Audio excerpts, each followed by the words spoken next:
Dr. Peggy Valentine, who is joining us today from Fayetteville State University, as well as Dr. Elijah Onsomu, who will be able to speak to the journal, its offerings, its mission, as well as ways in which you can be a part of what they have going on through the dissemination of that resource to others in higher ed. So tonight, I would like to extend a moment for us to hear from Dr. Peggy Valentine. Welcome. Well, thank you so much, Dr. Rosalind Bass. It's a pleasure to be with everyone this evening. And I just want to say how much we value our relationship with NAMME. I still have fond memories of going to the annual conference. I think the last one I attended was in Miami.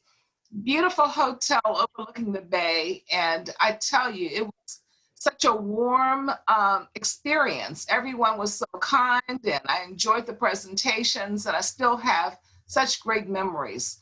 We want to briefly talk to you about the journal. We have a managing editor with us, Dr. Elijah Onsomu, who's going to have a slide presentation to share with us. But I want to tell you how this journal came to be from a historical perspective. Back in 2004, we know that the former Secretary of Health, Dr. Lou Sullivan, wrote an article on missing persons in the health professions.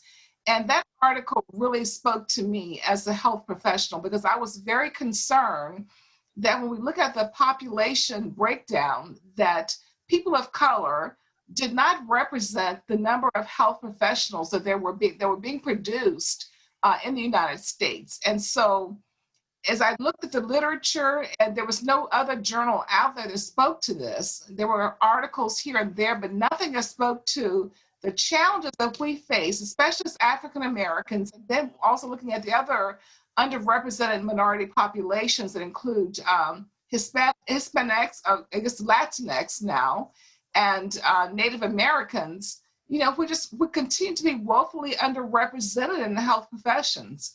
And so it was with that journal that we launched the first issue back in 2007. And also at that time, being in North Carolina, I found the need to have a group of individuals that come together to look statewide to see what could we do to address these issues. And so tonight, and I want to say from the very first issue that was launched in 2007, a lot of great things have happened, and certainly our partnership with you has made all the difference because as a small university, Winston-Salem State University with limited resources, we could not continue to do this work without your support. And so, Dr. Onsomu has prepared a slide presentation, and I'd like to turn it over to him now. And I will certainly be around to answer questions, and we can further this discussion after the presentation. So, Dr. O? Yes, thank you. As I open my slides, good evening. My name is Dr. Elijah Onsomu. I'm an associate professor in the Division of Nursing at Winston-Salem State University. And I've been there, I think, for almost 12 years now. I've been teaching there, I've been doing research, and I've been mentoring students. And mainly in that order. The most important being mentoring, then teaching, then research. But I have a passion for research as well, with a heavy focus on methodology and data analytics. And I say that because when you're looking at research, mainly, when you're looking at research, good research, to my opinion, is research that has corroboration among a group of people. You cannot be an expert in everything.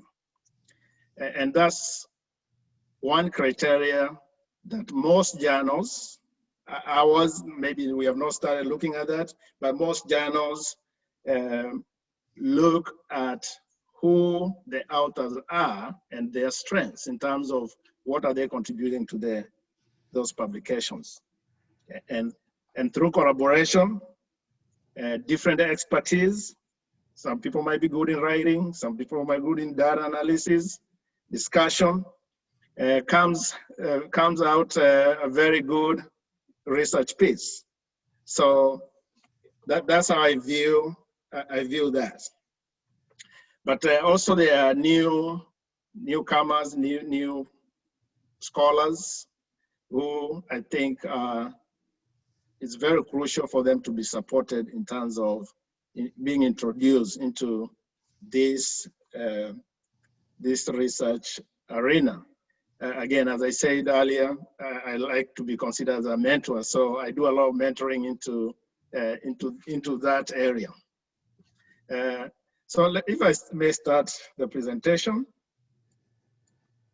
Again, this is about our journal of best practices in health professions diversity, and we really focus in different areas, mainly research, education, and policy. So as you will see, you will find an area of interest that you can submit some of your articles towards the journal. The journal was launched in 2007, and it has been indexed since 2010. I think the Chancellor Valentine talked about the Sullivan Commission report and how all this inspired the creation of this important journal. So the purpose of the journal is basically to provide a forum to increase awareness of factors that promote or constrain diversity in health professions. So I think this is really important because when we're talking about health professions, there are so many of them, including, I think NAMME might mainly be focused on medical education, clinical aspects, although we have not seen a lot of those type of articles. And here I'm talking about maybe case reports that highlight issues on diversity, health issues among minorities. So those are new areas maybe we can start looking into just to expand submissions from some of your members. But really, it's health professions, and those are so many of them. I talked about the focus being education, research, education, and policy. And just to give you an overview, to date, we have published 21 volumes and issues. In total, 134 manuscripts. So there are a lot of manuscripts out there, a lot of being referenced, a lot of them being highlighted in PubMed, especially those that have funding through the federal government. And we had one special issue, which was a special issue which had 21 talking piece. I would like to call them talking piece. And these were professionals, including Dr. Sullivan himself, among other leaders within institutions who talked about the important topics about diversity. It's peer-reviewed. It's a peer-reviewed journal, and we publish mainly 2 issues per year. So I think last time we talked about this and maybe opportunities with more submissions, opportunities to expand, and maybe publish 3 or 4 or more, depending on submissions. We talked about special issues, hopefully from NAMME members as well. Those opportunities are definitely welcome. Now, these are some of the areas the journal is indexed, ProQuest, and JSTOR. Usually this is one of the largest storage of academic and scholarly publications, and kind of gives a large platform to different users. So a lot of exposure since we went to JSTOR. We have had a lot of exposure through there. Now here you can also view different submissions, download. So if you go here, you can also download different issues. And some are coming up, going to be published soon. EBSCO is also another place where we are indexed, CINAHL Complete. And as I said again, PubMed is also another one. We have several publications there. And basically, these ones which are here are the ones which have been funded by federal institutions. So if your manuscript, if you submit a manuscript which is funded through any federal organization, it is going to be submitted to PubMed. And I usually submit this myself for requests to be included here. But the criteria is basically funding from any federal organization. But hopefully as we move along, we will be indexed with PubMed 100%, and we can start to submit all manuscripts through them.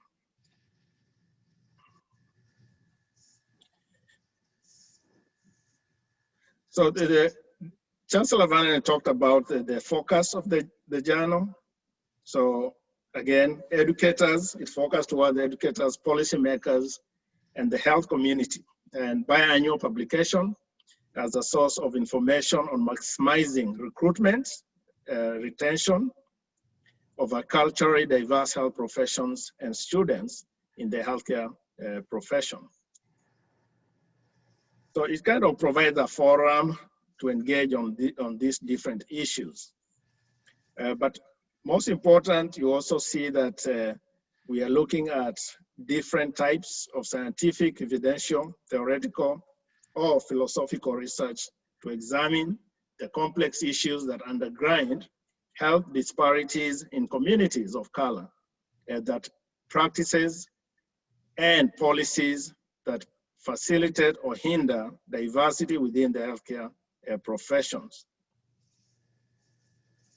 And here manuscripts have to address health issues and associated disparities as well in the field of health professions, recruitment, and retention. So we look carefully on these issues on these submitted manuscripts.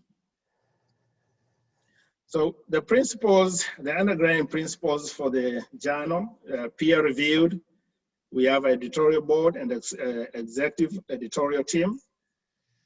And we don't charge authors who submit to our journal, but I can promise you that your manuscript is going to go through a thorough peer review process.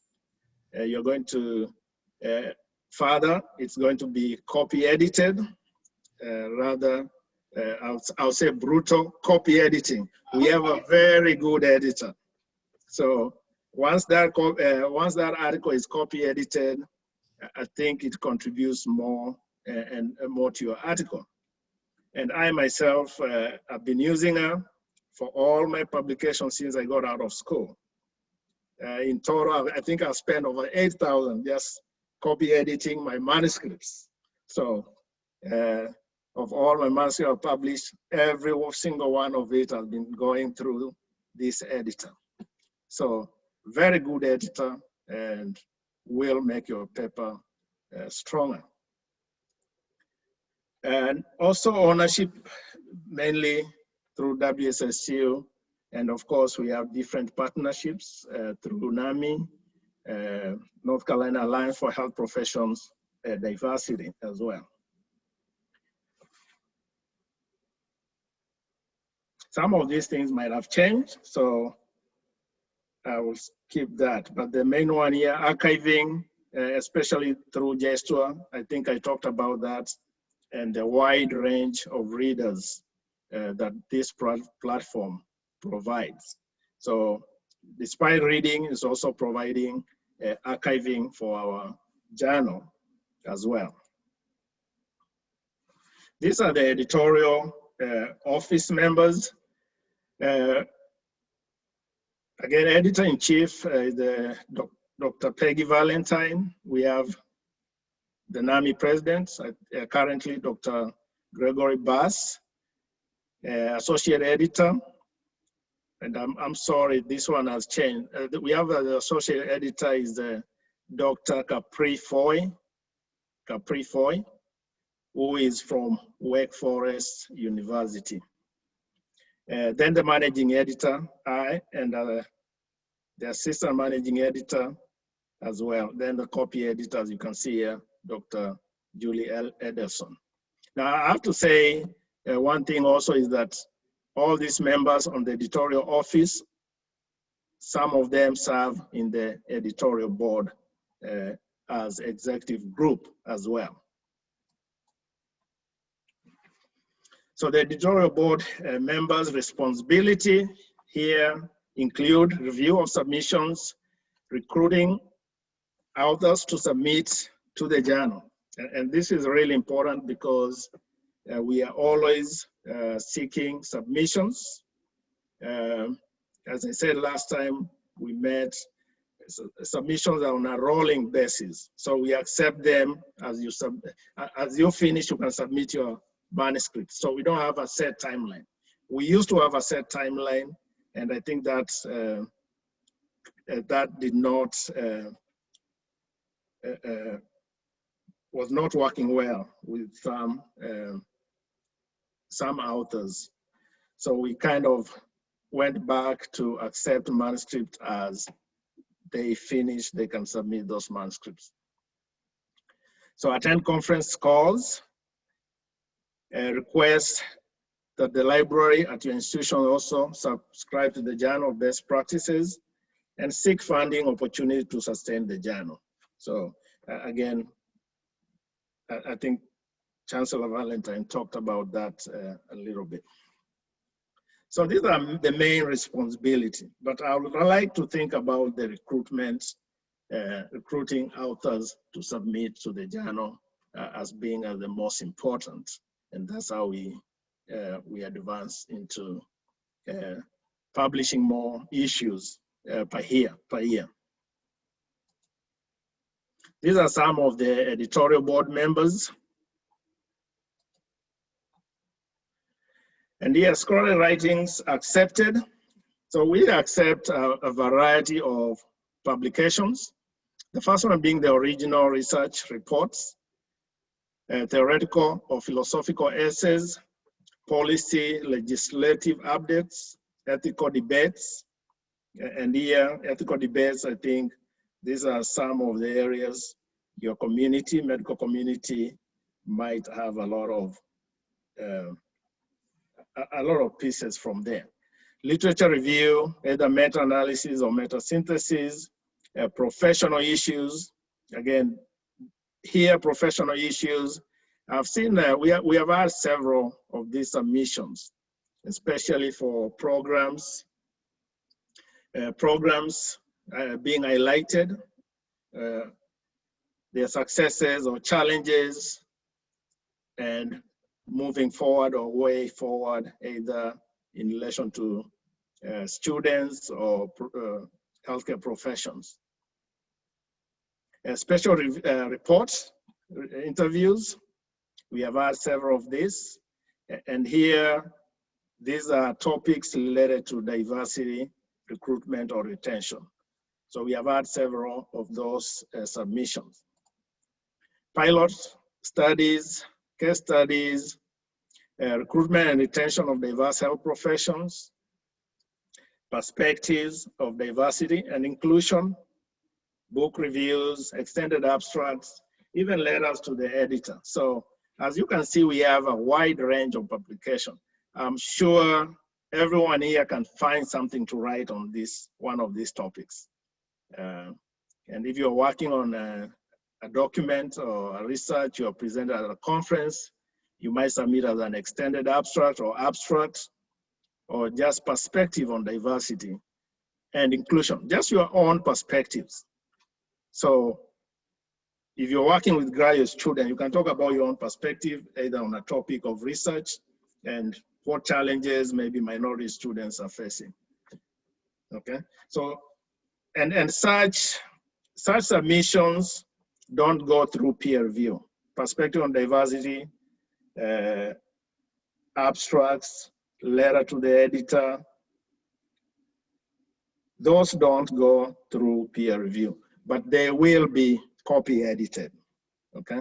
So some of these, somebody can submit something. So I encourage you to go through all this, and I'm sure most of you are students, and you can talk about either a class, a course, or a program, and how are you doing it, and what challenges you're facing, and how you have maybe reduced those challenges. And give the community now, the community, people who read this article, journal, how have you done it to be successful or to resolve those challenges? So the internal review process, so when you submit your manuscript, before we send it for peer review, we have a checklist that we look at, and a checklist before we send this out. So just the relevance of the manuscript to the journal. Again, if you keep it to recruitment, retention, and diversity, I think that's mainly what we look at in terms of relevance. Timeliness of manuscript. So now I know the timeliness, the issue is COVID, among other things. So you can write something about COVID and how it has affected students, maybe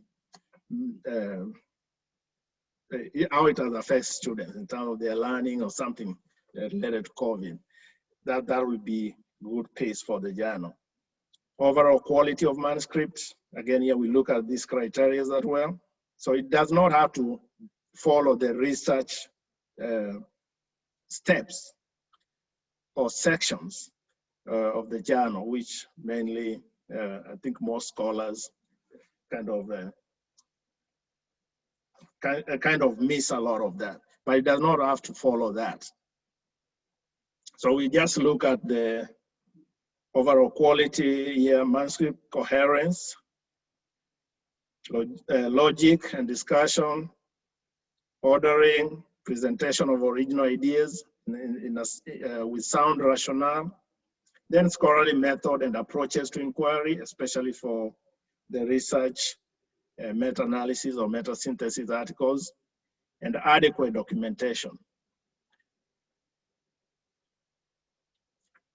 Also, we look at total number of articles submitted for a given issue. I mentioned last time, we usually publish per issue from 5 to 7 manuscripts.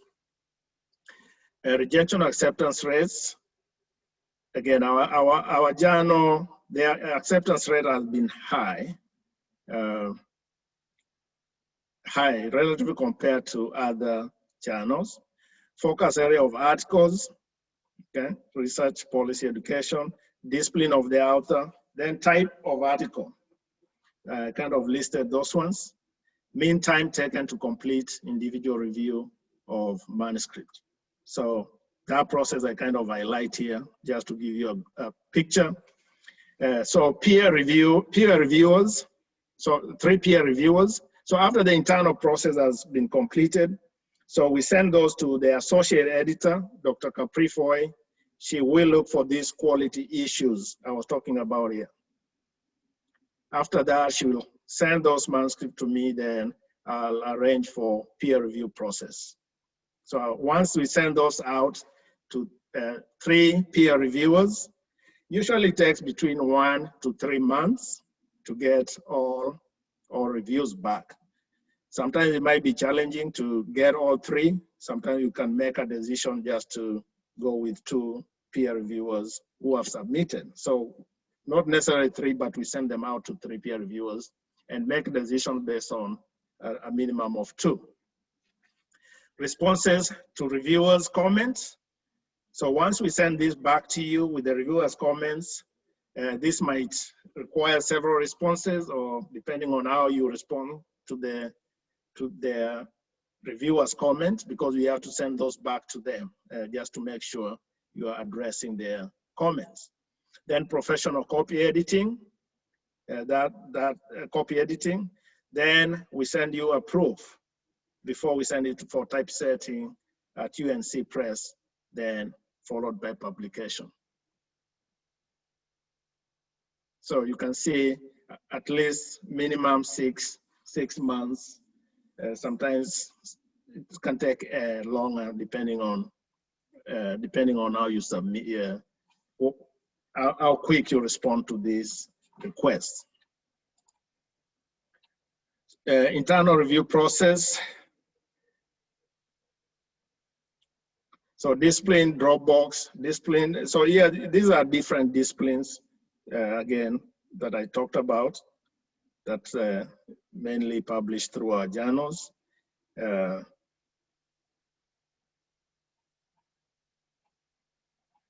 Okay, so partners here again, NAMME, North Carolina Alliance for Health Professional Diversity, and NAMME are the main partners. I would like to thank NAMME as the main partner of our journal.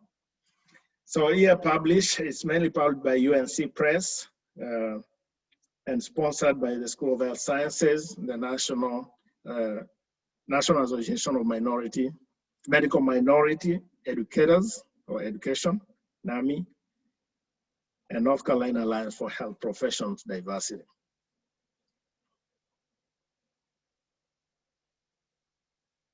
So these are NAMME Leadership Partnership, the vision of increasing diversity in the health professions. Again, review, again here the forward, usually the NAMME president write the forward for the journal. Representation of reviewers, we talked about this. We'd love to have as many reviewers from NAMME. All you need to do is submit your CV then, based on your expertise. Then when we receive these manuscripts, we can send them to different reviewers.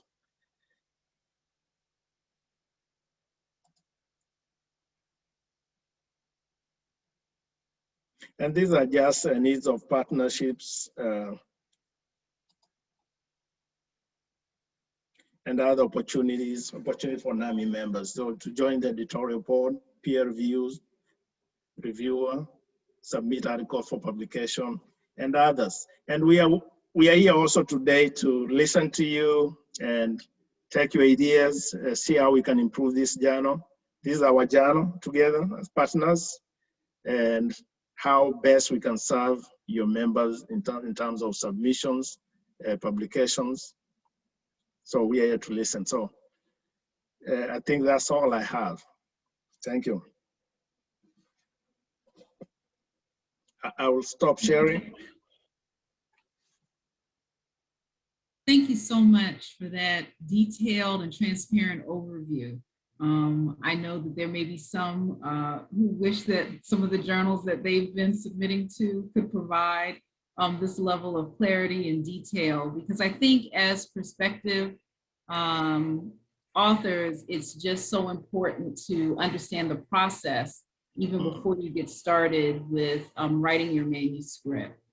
So at this time, we really want to open the floor to our guests this evening to be able to ask questions associated with the presentation, and if there were some suggestions that you wanted to be able to provide. Like Dr. Onsom mentioned, that we really want to find out how we can create just a continued vibrancy around submissions to the journal for its overall sustainability, and most importantly, for us to be able to communicate to the larger DE and I community about all of the different things that we are striving to do to enhance diversity within the health profession. So with that being said, please unmute yourself and ask any question.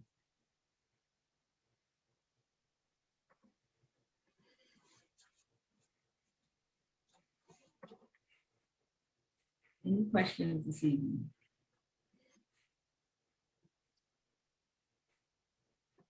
Well, I have one. My question is focused in on even the historical perspective. I wanted to know, is this the second journal that is housed at an HBCU outside of Meharry's Journal of Healthcare for the Poor and Underserved? Because I think that is really important for us to recognize if in fact that is the case, especially in the health professions. Well, I think that there are a number of journals out there, especially at HBCUs. I know that Howard University has had a journal called the Journal of Negro Education for years, but not as relates to health. They do have they did publish the Journal of Medicine. It was not the NMA, but it was the Journal of deals with the HBCUs. But yeah, there are a number of HBCUs that have journals, but our journal is the only one that focuses on health professions diversity. And as I say, when we read Dr. Lou Sullivan's report about missing persons in the health professions, we just said we've got to do something to bring this to a national stage and have people to contribute to it. And so we need a voice where people would go to get information in terms of what's happening and what are the lessons learned and what people are doing uniquely that we can all learn from and make a huge difference. And so that's why this organization, NAMME, is just so important to us, because you're doing this work every day. And I'm sure that through your work that you found ways that you can help students of color to be successful. And a lot of times when our students go to majority institutions, sometimes they don't have mentors, they don't have people who look like them, and they don't have someone who's nurturing. And so wherever you are, you probably learned ways that you can address them. How can you keep them retained and help them to graduate? Because we know that around the nation, this is a national problem. And a lot of students start out in the health profession, but never graduate. Maybe they weren't well prepared. There are just a number of issues. And so we just want to be your venue where you can come and share your lessons, share what you've learned, and share your best practices that someone else can use to help these students of color stay in these health-related programs. Yeah, and yeah, and I would like to add, it's all health professions. Just to add on that, I'm sure some of you come from maybe schools that have other programs like dental programs, respiratory therapists, nursing, physical therapies. So it's all allied health programs, and then what best practices are being achieved or not, and reasons and why, and what is being done. So, yeah. What I like about it too, Dr. O, is that, as you presented earlier, there's so many different ways that you can write. You can write a reflection paper about what, it doesn't have to be research, it's just a reflection of having served as an educator and what you've learned. And you can read a book that talks about this very issue, and you can write a paper do a book review, a case report. I mean, there are just so many different ways that you can get published. And I love the idea of writing a letter to the editor, you know, something that you've seen, like, you know, the George Floyd issue. That would have been a great opportunity to write about that and how that contributes to social unrest and social injustice and how that relates to healthcare, you know, because he didn't receive the healthcare that he needed to survive. I mean, there's just so many things that happen in our society that we can write about. And sometimes it's controversial, that people may look at it as controversial, but sometimes it's informative. And things that we can just get people to start thinking and wanting to contribute to this body of knowledge.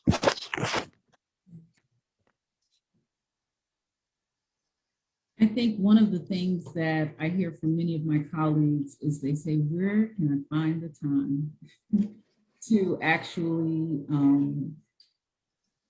develop the concept, write it, and then be able to get it submitted. And I would be interested in finding out from this group, and you can just do a reaction or with the different thumbs up or putting it in the chat, if you would be open and interested in NAMME sponsoring a writing group. I know it's something that we're doing with the STEM Women of Color conclave through AAC&U, where we get together every Tuesday morning at 8 o'clock. And we don't say anything. We have our mindfulness meditation for 10 minutes. And then from there, we're just writing as a cohort for about an hour.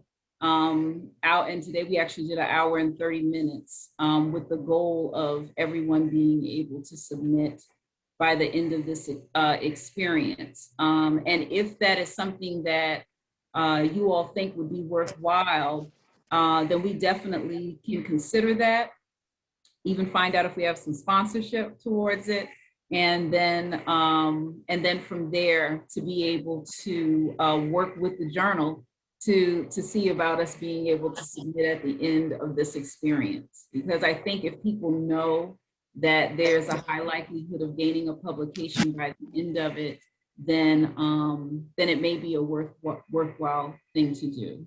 So I did see one reaction because I was speaking. Oh, I see Melinda and also Victoria mentioned that they would be open to that.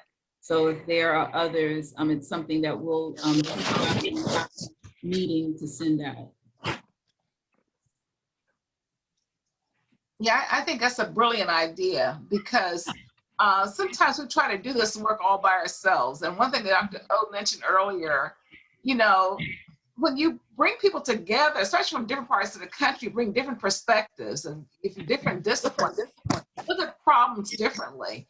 And it makes for a richer paper, much more interesting. So some of the best papers I've ever written have been with people who were, one person was in the health professions and one person was not. They came from a different focus and it made for a really interesting paper. And so I would encourage them. I think that these affinity groups, you know, they certainly do help, you know, hold you accountable. Okay, you said you're going to bring this by such and such date. Let's see and you know someone's counting on you to contribute. You're going to work hard to make sure that you carry your end of the bargain and bring that to the table. And I've also learned that, you know, holding yourself accountable, that I'm going to dedicate 1 hour a week to work on this and having an outline of who's going to do what and bring it back so we can get back together and having a deadline when this paper will be submitted. And so all that's very, very helpful. Yeah.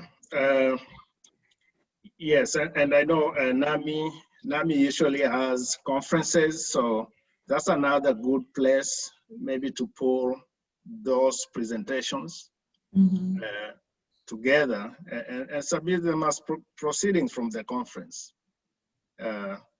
Again, as I mentioned, it can be maybe abstract from those conferences, and you can start from submitting abstracts. Then from there, you can actually be working on that topic. And once you finish, then you submit the manuscript itself. Absolutely, absolutely. Because even a pre-conference workshop, again, may be something that we could look at to allow for those collaborative communities to be developed for the actual production of a manuscript. I saw that Carrie Woodbury, you unmuted yourself earlier. Did you have a comment or a question?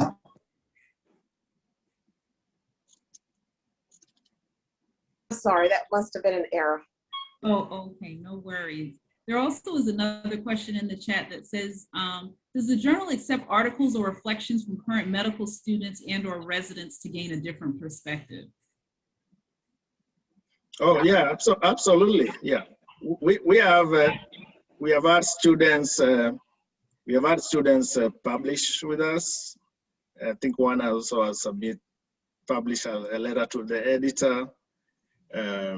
Yeah, a lot of students are published with us. And now what I've seen mainly is students working with a mentor in a class. So I'll say in every issue we have seen a student with a mentor publishing with us. And I think that's a good experience, especially mentorship. As I mentioned, writing is not easy. So somebody has to introduce you, train you, mentor you into actually doing that.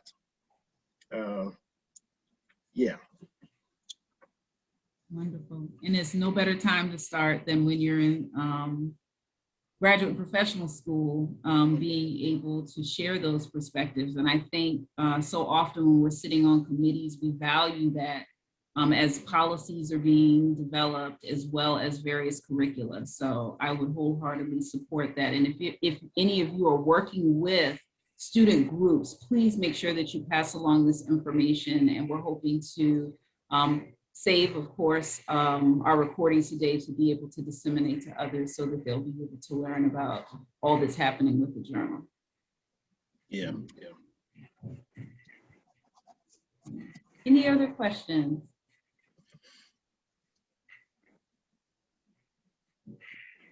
Well, I think the other thing that I wanted to mention before we get ready to close out this evening was just in terms of those who are joining us, if they have an opportunity to just unmute themselves and let us know what institution or organization you're coming from. Because we also, I know, have even talked about what are ways that we can support other institutions through ads and other things that can go into the journal as well. Or if there are even summer programs or things that you're offering, we want to be able to highlight those for our readership. So if you all could just unmute yourself and let us know what institution you're representing. And if I may add, if students are submitting, if they have a little bit more experience in terms of publishing and all, and they want to submit as first author, indicate that when submitting your manuscript, because our journal kind of supports that. We will support that and try to make your manuscript even more robust. So we just don't say no. But if you are a student, submit and indicate that you are a junior investigator or submitting your manuscript to, yeah. So we do look at those and work with you. Awesome. Hi, I'm Robert Lane. I'm from the University of Massachusetts Medical School. We do have several programs, summer programs, high school health careers program, the summer enrichment program, which is our boot camp to medical school, and then the summer undergraduate research program, which is a 10-week program funded by NIH. And those of you who've been around NAMME for years know Dr. Deborah Harmon-Hines. I've worked with her for the last 25 years. So. Welcome. Thank you. Yes, we know Dr. Hines well. Tell her we said hello. I will. I'll be talking to her tomorrow. Even though she's retired, we still sort of catch up every other week. She's now in Memphis, Tennessee. Awesome. So you see, that's another good documentation. You have a good program there. So just document what you're doing and people can learn from that. Right. Yes. Mhm. Good evening, everybody. This is Dwayne Compton. I'm with the University of Louisville. I also represent the NAMME Southern region. And one of the things that I hope that we're able to do at the University of Louisville is to write something in the future on incorporating anti-racism into the curriculum. We just hired a director for anti-racism in the curriculum, and so it may take some time before we have evidence that what we're doing is working, but maybe something we can publish on in the future with my colleague Dr. John Chenault, who is actually the director in that role. So just wanted to throw that out there, and thank you all for this session. Thank you. Thank you, Dwayne. I'll go next. Aloha from Hawaii. I'm Kim Yamauchi from the Johnny Burns School of Medicine at the University of Hawaii, and I represent the Western region. So thank you so much for this session. I really appreciated you taking the time to explain things, because publishing is something it's scary, but I think with a group and working together, it's something that we can accomplish together, right?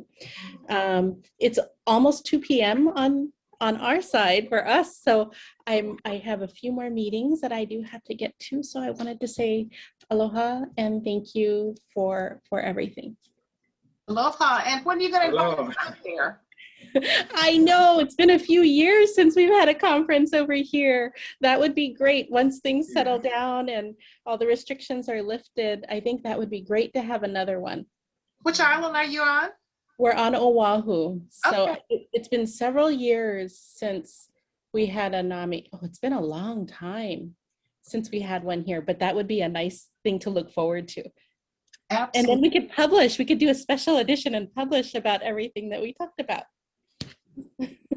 Thank you, Yamauchi. Yeah. Thank you. Thank you. Bye. Bye. And I just wanted to say for the Western region, in speaking with Winona, I am so excited about next month's Ask NAMME, because they will be bringing a panel focused on physician assistants, and because we want to highlight the diversity of careers for our budding future health professionals. And so if you do have students that you're mentoring, or who are still trying to decide what health profession they want to go into, please join us next month for Ask NAMME, when we'll be able to talk about the field of physician assistants. That is awesome. Kim, are you with the PA program? No, we're at the medical school. Dr. Winnie Lee, she's actually my boss. So we work for a program for disadvantaged students that are trying to get into medical school. So it's a one-year post-bac, but they have to have ties to Hawaii and the Pacific. So Wow. yeah. Great. Just document that again. Yeah. Okay, thank you. I'll go Thank you. Mahalo. because I've got a student that's waiting, but I'm Victoria Richards. I'm the Assistant Dean for Curriculum at the Carle, Illinois College of Medicine. We're a new school, just received provisional accreditation where we combine engineering and medicine. Wow. So I've been part of NAMME for a few years now. I first started when I was at the Frank Mentor School of Medicine at Quinnipiac. And now I'm here in Illinois, and I look forward to hoping the Central region to be involved with the Central region. And I really appreciate this session, and I'm going to encourage our students here to submit articles, especially since we are a unique school. That's awesome. Thank you. Awesome. Thank you. Good night. Good night. May I go next? Yeah. Hi, my name is Dr. Renee Volney-Darko. I'm an OBGYN. I am a founder and CEO of Pre-Med Strategies, and I currently am working with both underrepresented minority students as well as medical schools to bring them together in a program I called MEDEC. It's an app that I created, and through the app, the medical schools are actually working towards, helping the students to improve their candidacy for medical school. So they're doing actual pre-med enrichment It's been since September that we've had this program. I'm very happy to, one, be a NAMME member. I haven't been a NAMME member in probably a while, since I was maybe a medical student. But two, now to be partnering with NAMME on one of our programs with Kansas City University College of Osteopathic Medicine. We're going to be talking about Black women in osteopathic medicine in particular.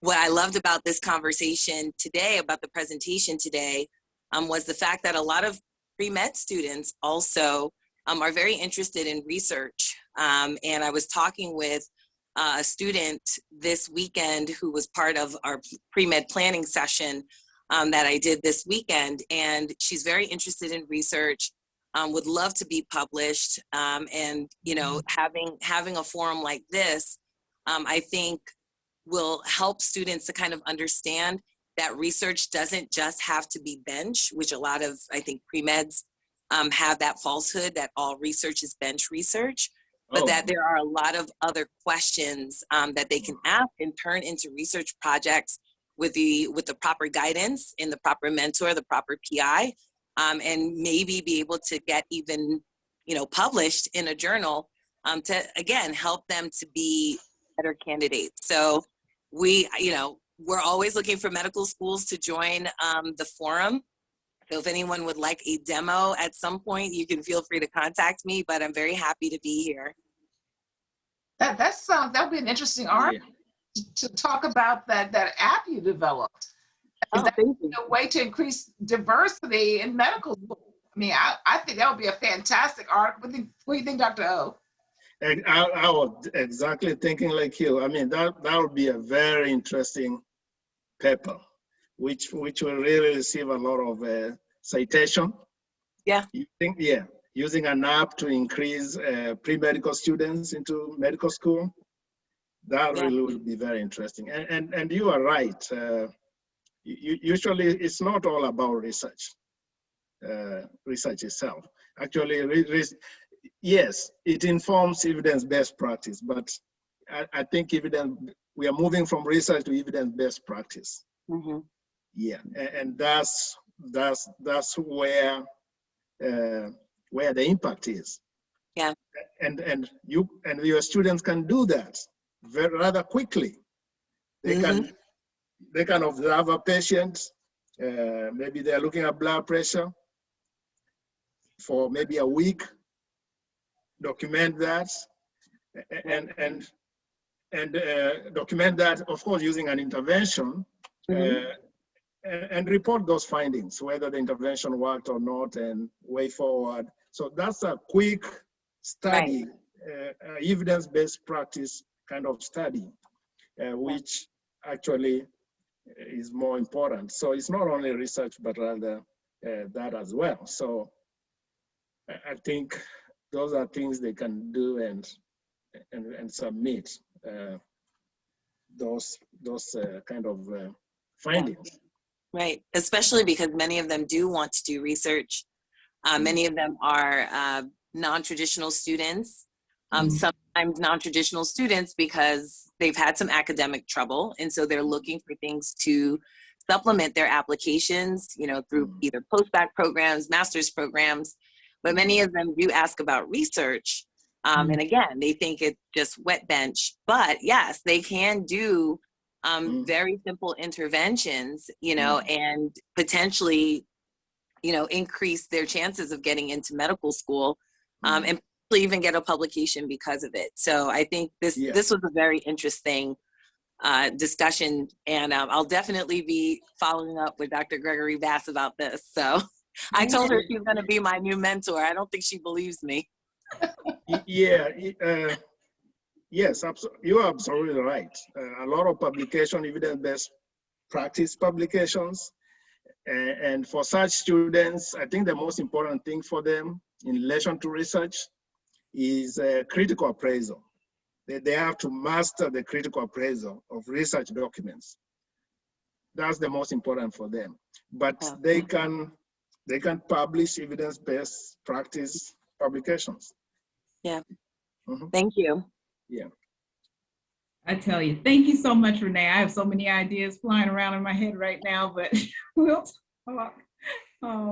I just think this is great. And I too believe that for our students who sometimes feel that they don't have a space when it comes to publishing, that we really could serve as that medium for them to penetrate those hard conversations, or even be feeling as though that they can compete with some of their counterparts when they're applying to various health professional programs and MD PhD programs. So thank you. Thank you so much. Melinda? Melinda, we can't hear you. Hello? Hello? Yes. Okay. So yeah, I'm Dr. Melinda Walford. I work with Dr. Shelby Campbell, so at Marshall University. And yeah, I'm really thankful for this session today.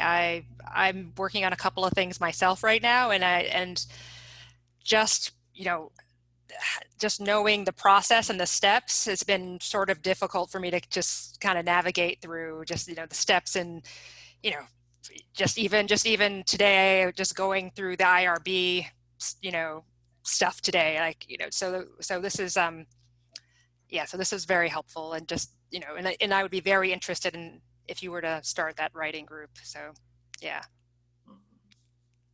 So We will start putting some things together and definitely send it out to everyone so that they'll be able to consider that. And we'll have to, of course, do a needs assessment on what day probably works best. But I would love to see that among our membership and others who we think would really benefit from that type of experience. Great, thank you. Thank you. Dr. Woodbury? Hi, this is Carrie Woodbury. I am a plastic surgeon at West Virginia University. I'm new to NAMME and interested to hear about all the great ideas. I definitely would like to collaborate, particularly with other physicians who have an interest in disparities that we notice in our underrepresented in medicine students. And I have an interest in looking at how we can increase the pipeline for students. I'm concerned about the barriers to residency and medical school for our students. And so looking at doing research along those lines.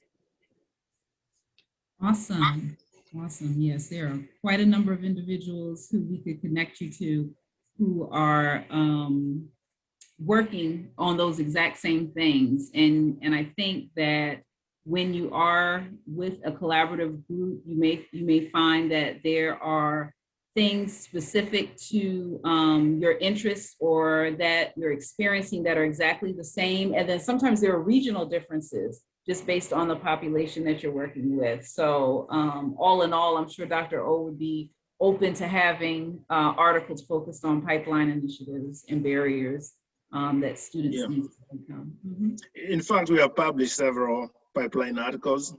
Yeah, we published those. We have had several of those. And you know, Dr. O, one thing that comes to my mind in terms of what would really make a difference, I've not seen too many articles out there about Black males into medical school. And, you know, we know that there's been a huge drop in that enrollment population. And I'd love to see some best practices around how do we recruit, retain, and graduate more Black males into medical school, from medical school. And I think everyone is grappling with that. You see more females going into medicine, but you know, what happened to the men? You know, where did they go? You know, that those are things that we need to really, I think it would be helpful to have some answers to those questions. Yeah, absolutely. That would be a good article, really. Yeah, and I see a lot of male doctors. Just document your experience getting to medical school. Yeah. You can only be one as well. Yeah. So. Are you all aware of the documentary that's out now, Black Men in White Coats? Yes. Yes. As a matter of fact, I met Dr. What's his name? Dr. Dale. Yeah. Yeah. So, hi there. Hello. See, that's our future doctor.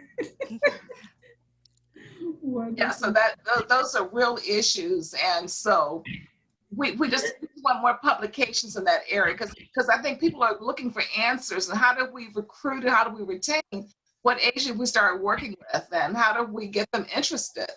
Well, even one of the things I found really disturbing about in that documentary too, like in Black Men in White Coats, was just the number of Black men who actually made it to the number of Black medical students who made it to residency, and then it was like 20% of all the residents who were dismissed were African American, and I in particularly found that disturbing because I have known several Black people, who have been dismissed from residency for really kind of nefarious reasons, and that like trying to find that data. I mean, I feel like it'd be very, very difficult, but that's one of the things that because once they even get to residency, they're not even guaranteed to get through, right? Because of the support and so. Even that is itself, because I didn't know that statistic. Yeah. You just shed light to me, and I'd love to see about that. Ms. Keenan, I think we have another Ask NAMME conversation coming up. I think we have several. Yes, we are taking notes. And as you're talking about that, it's coming to mind about the podcast. I don't know if you all are familiar with the Black Men in White Coats podcast. My cousin, who's an internal medicine physician in Dallas, he actually was one of the earlier guests, but I'm wondering if we could even extend a invitation to the individuals who were being interviewed, or for the creator of that podcast to find out if he has any case reports around some of the experiences of those men that they would like to submit to the journal, just to make sure that they have an opportunity to share what their experience was like. And that podcast could be recorded, transcribed, and that itself could be a publication. Mm-hmm. So there are just so many ways of doing it, I mean, would make for very rich information for the public. So one thing I learned recently is that you can actually transcribe, Zoom will transcribe the meetings, which I just thought was very exciting. Okay, I got very excited about that. Awesome. My wife does qualitative research, so I am familiar with what you're talking about. Yeah, a lot of again, in qualitative research, a lot of developments as well there. So you can analyze a lot of data. It used to take time, but now it has been narrowed to just hours or minutes. Yeah. Well, I want to thank everyone for this robust conversation this evening. I don't know about you all, but I am just invigorated, excited about what's to come for the future. I think there are so many great ideas that have come out of this conversation. And again, want to extend just a sincere thank you to Dr. Peggy Valentine, as well as Dr. Elijah Onsumu, who are representing the Journal of Best Practices in Health Professions Diversity, and all that they've been able to share with those who have joined the call. I know some had to leave early, but the feedback that we've received definitely is positive, and this may be part one to a second conversation that we will have in the future. So with that being said, thank you everyone. And we look forward to seeing you next month for our conversation about the field of physician assistants.